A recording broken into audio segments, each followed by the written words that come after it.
This meeting is being recorded. All right, thank you so much for standing by as we switch gears and talk about international trade. We just wrapped up a really interesting discussion on taxation, and you know how I feel about taxes. But let's talk about international trade.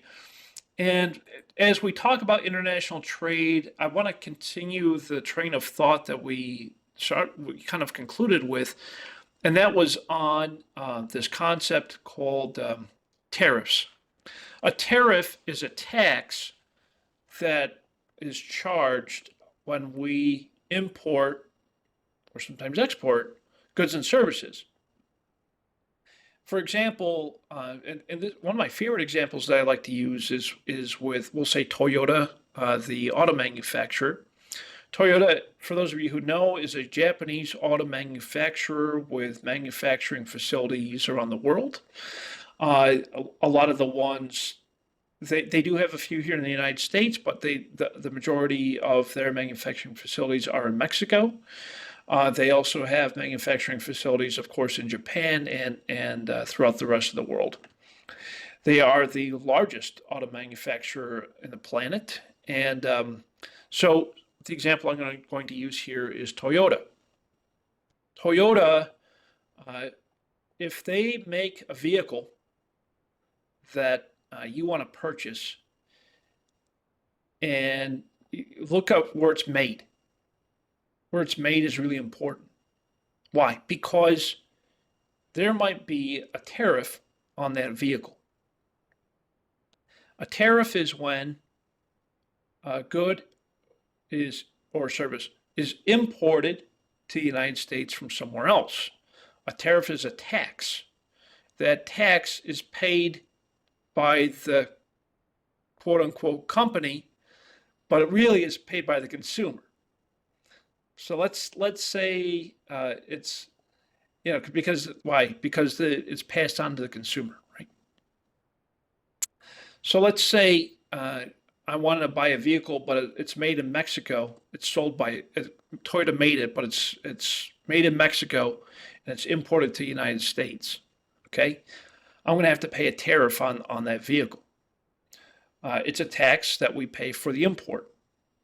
All right, that's international trade. That's a part of international trade. So let's keep that train of thought going. So trade, if everyone benefits from trade, right? We talked about trade, I think like a week or two ago. We talked briefly about trade, and we said that everyone benefits from trade, right? That was one of the 10 principles, I think, at the beginning of the course. Everyone benefits from trade. We know this because the price of goods and services typically are lower when there's more suppliers of those goods and services. Why are there more suppliers? Because they come in, the goods and services come in from other countries. Therefore, more suppliers. Okay, more goods and services from more suppliers results in lower prices, right? Therefore, we benefit. Both consumers and producers benefit from trade, often resulting in surpluses. So let's look at it from an equilibrium perspective. As you know, equilibrium is where supply and demand meet. And when there's no equilibrium from trade, so equilibrium without trade, this means that we're only looking at domestic buyers and sellers. Domestic meaning within the country, within the U.S.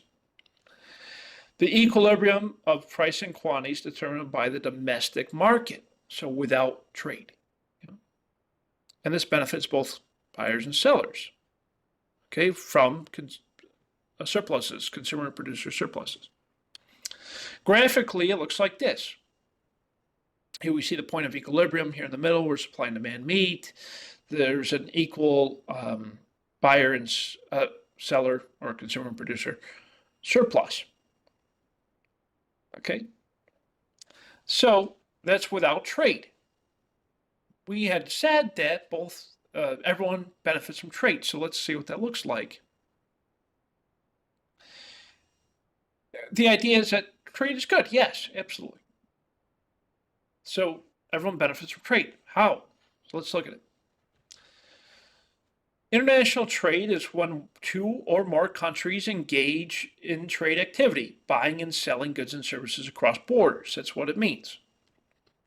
Price and quantity sold in the domestic marketplace increase because we have more products and services from other countries being sold domestically. Who gains from trade? Everyone gains from trade. There's a particular word here that I want you to look at, and it's called free trade. Free trade. Here's what free trade means. You may have heard of a free trade agreement called NAFTA. It's the North American Free Trade Agreement, NAFTA. North American Free Trade Agreement, NAFTA. NAFTA was formed back in 1993 under the Clinton administration. And NAFTA, the purpose of it is to eliminate any tariffs, that's the tax on imported goods and services, on any imported goods and services between the North American countries, which would include United States, Mexico, and Canada. The United States' biggest trading partner is Mexico. People think it's China. It's not. Okay. Biggest trading partner of the United States is Mexico. Why Mexico? They make a lot of products. It's a big country. Okay. They make a lot of products in Mexico.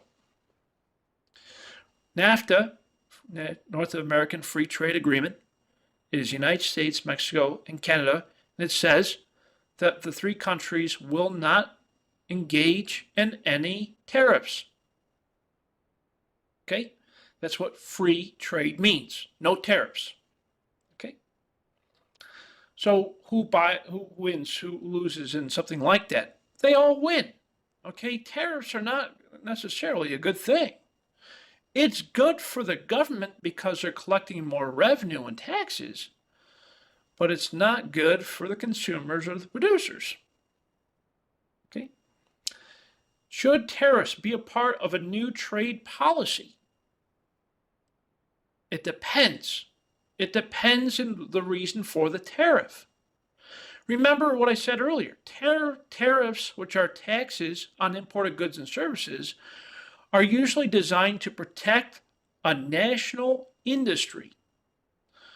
For example, most recently here in 2024, the United States, both political parties, believe that we should have a very high tariff placed on imported Chinese automobiles. Okay, why do you think that is? The United States wants to put a 200% tariff on all imported Chinese automobiles in the United States.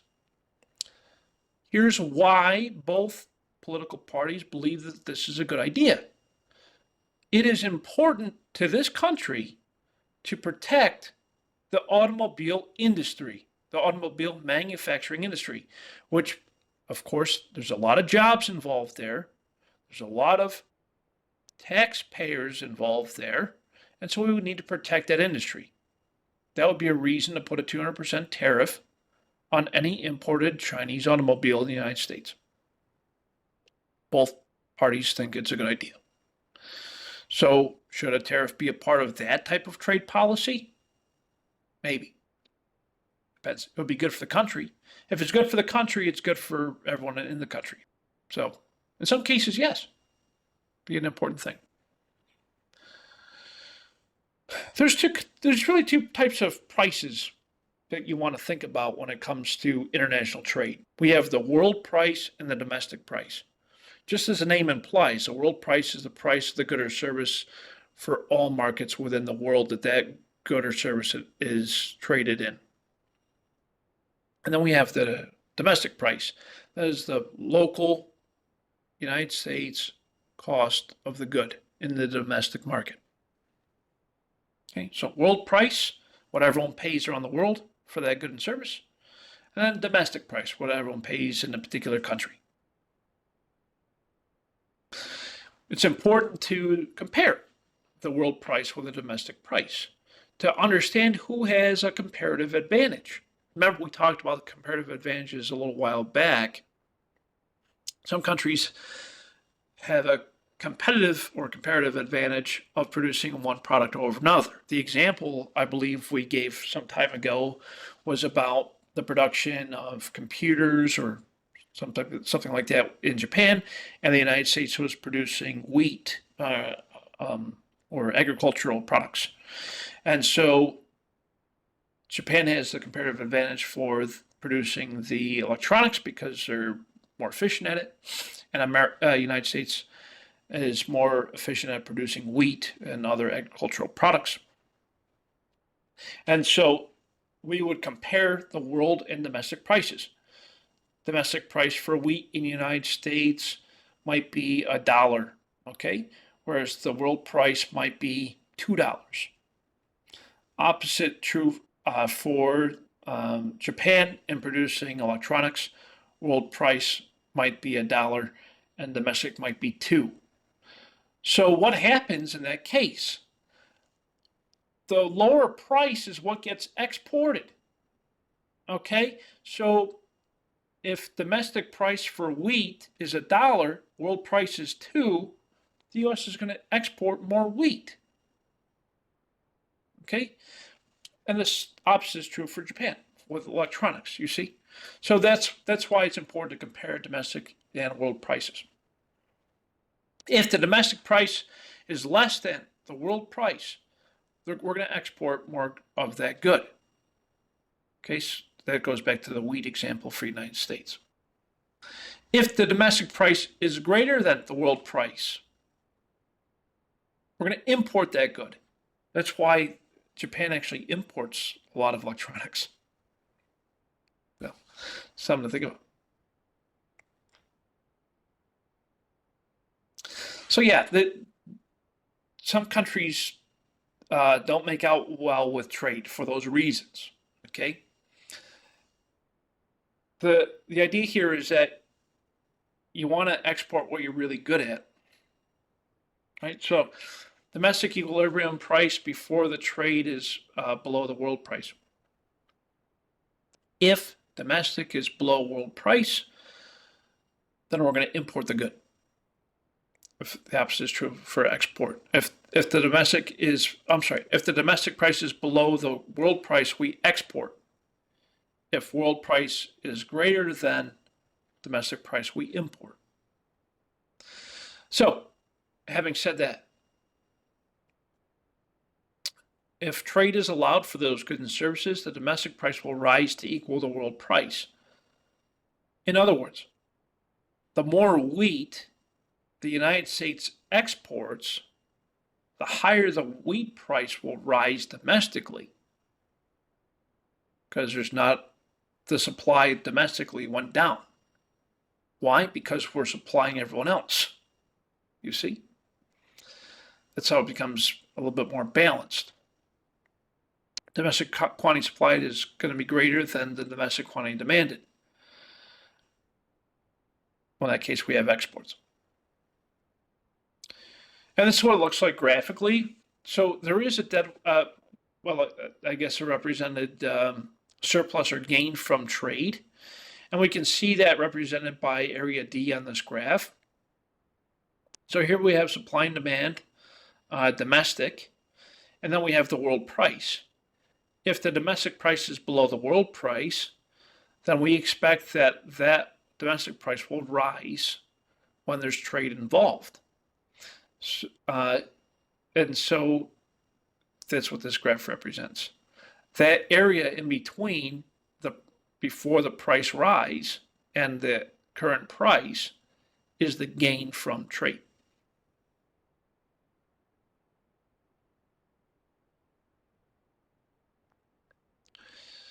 So before any international trade is involved, we look at consumer and producer surpluses. And then when we introduce international trade, those surpluses decrease on the consumer side and go up on the producer side. The result is a higher total surplus when we have international trade.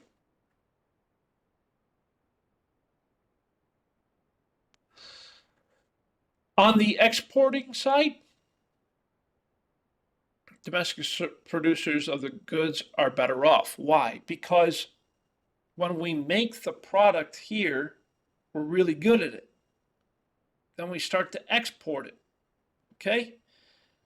That makes the producer better off. The consumers are a little worse off. Why? Because the price goes up. So think about the wheat example for the United States. The United States is really good at producing wheat, okay, and other agricultural products. As we produce more wheat, we're going to export more wheat. Okay, when that happens, the price of wheat rises domestically. Okay, therefore, the consumers domestically will be a little bit worse off because they're paying more. Trade rises the economic well-being of the nation. And of course, the gains of the winners exceed the losers in this case.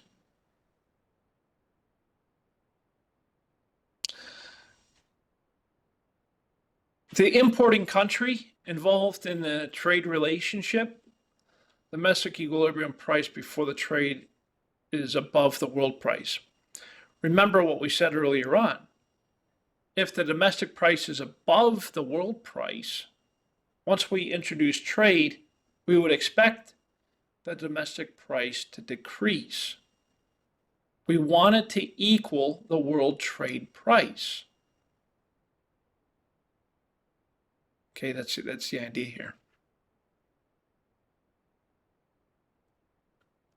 And so we can see that inverse relationship. The area D represents the gain from the import of the products.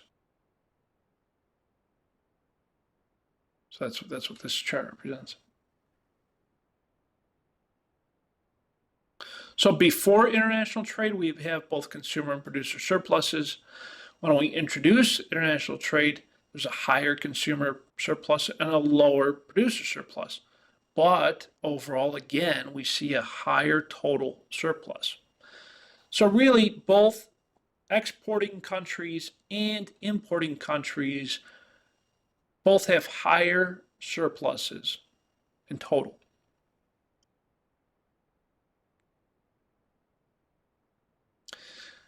The importing country, the domestic producers of the goods are worse off. Why?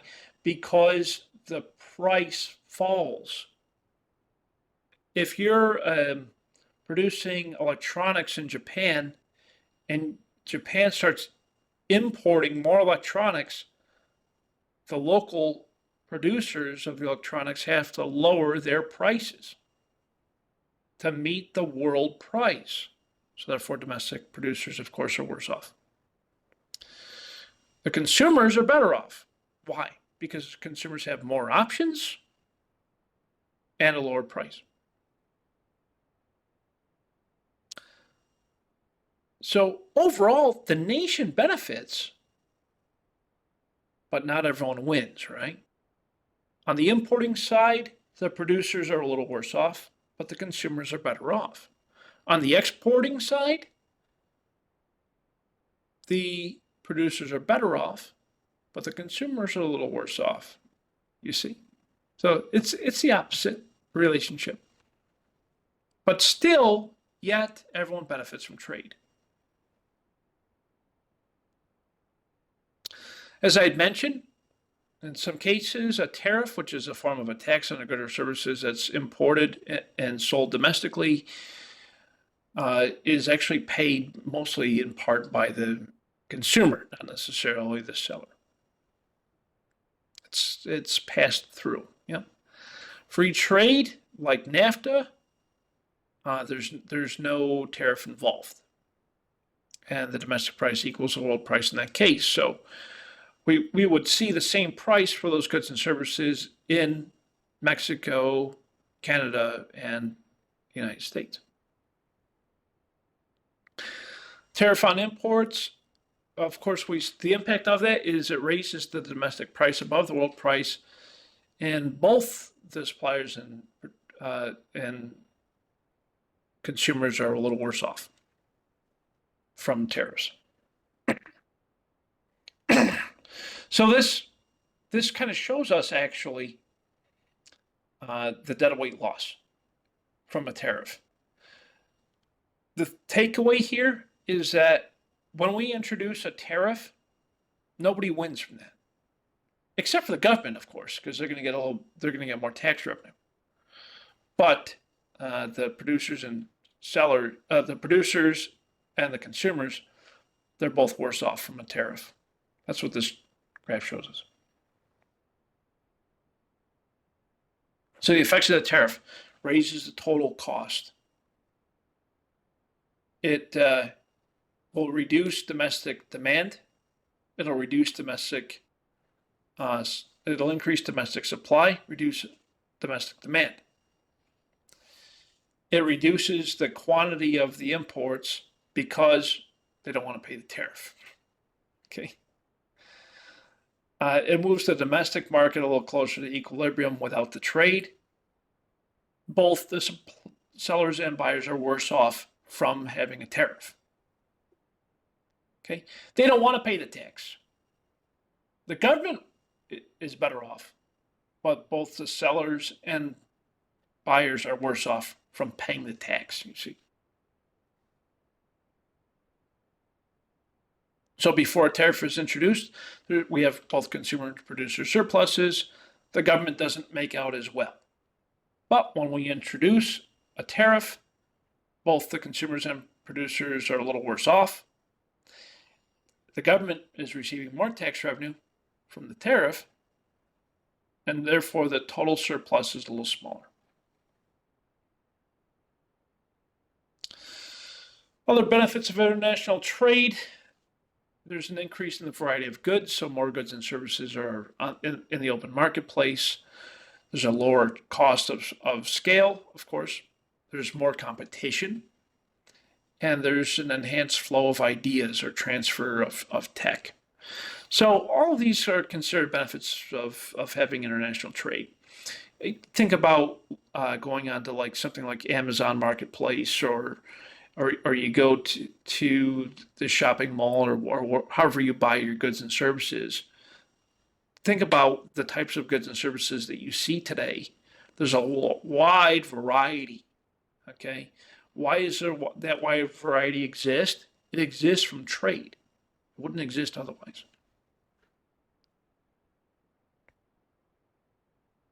So some people argue for and against trade, okay, for the obvious reasons. Why would somebody want trade? Well, we want trade to get more products, lower prices, a little bit more tax revenue. Yeah, those things are great. Why does somebody not want trade? Because they want to protect the domestic producers from foreign competition. So that would be the reason to oppose trade. Yeah. So there's arguments on both sides. Yeah, some argue the jobs thing. It's like, oh, if we import more goods, or we'll have less jobs. Maybe not. National security. It's like, oh, we can't import goods from that country because of national security reasons. Maybe not. Yeah. So there's arguments on both sides. And of course, we need to protect new industries. The biggest one around this one, at least in year 2024, is around artificial intelligence. So we have companies here in the United States that created artificial intelligence for their uses, right? And then, of course, it became more of a public use case. It's a new industry. AI is a brand new industry. And so what is we're trying to do here in the United States today is create policy around protecting that new industry, because we don't want our secrets of developing that to get out into the world, because then all these other countries are going to start doing it, and it'll become very competitive, and it may cause security concerns. Okay, so so that's an argument for restricting certain trade.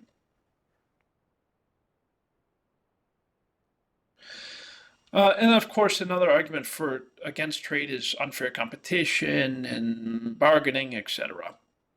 So the reality is that there's arguments to both sides of trade, both for and against, and it's important for you to decide, around what you think is right. That's the ultimate policy. So that leads to the end of our discussion on international trade. Any questions on international trade? Any comments on international trade? Oh, you're all good. Amazing. Hopefully I didn't bore you all too much. Going back to Len's earlier comment around around the tax question, I personally really like artificial intelligence for that type of reason, because I think you could develop a lot of really cool models. So play with it. It's a real powerful tool. Again, Microsoft Copilot, the UDC paid for a subscription to this service. It is included for all students, faculty, and staff. So I recommend that you play with it. It's a really cool piece of software. It really, really is. The nice thing is with Copilot is everything's housed internally, meaning that whatever data you put in there, it's not going to be leaked out anywhere. Okay, so just think about that as you're using it. So it's very, very safe. Okay, what do you have to do for this week? We have a hypothesis on crowding out, which is a topic that we cover, especially on the international trade site. Thank you to Bo for starting us off. So for this hypothesis, of course, you're going to come in, you're going to highlight the part you're interested in talking about. You'll create your annotation by clicking annotate. And then you'll punch in your annotation, and then you'll respond to one of your classmates, or two of your classmates, by clicking on this reply button, and you reply. So that's what you have to do for this week. And then, of course, the other thing you have to do for this week is it's chapters 8 and 9 quiz. Any comments, questions, or concerns? Really? We're all good. Okay, awesome, very cool. And also, just so you know, I will be around for the next few weeks. My trip has been rescheduled for the month of November, so I will be here. I'll be here at least until then. So, but thank you all so much for your time today. I sincerely appreciate it. If you ever have any comments, questions, or concerns, you can email me, call me, set up office hours. I am here for you, and I do appreciate you being here. So thank you all so much. Have a wonderful rest of your night. Take care. Bye-bye. Thank you. Good night. Take care. Good night. Thank you. Good night. Take care. Bye.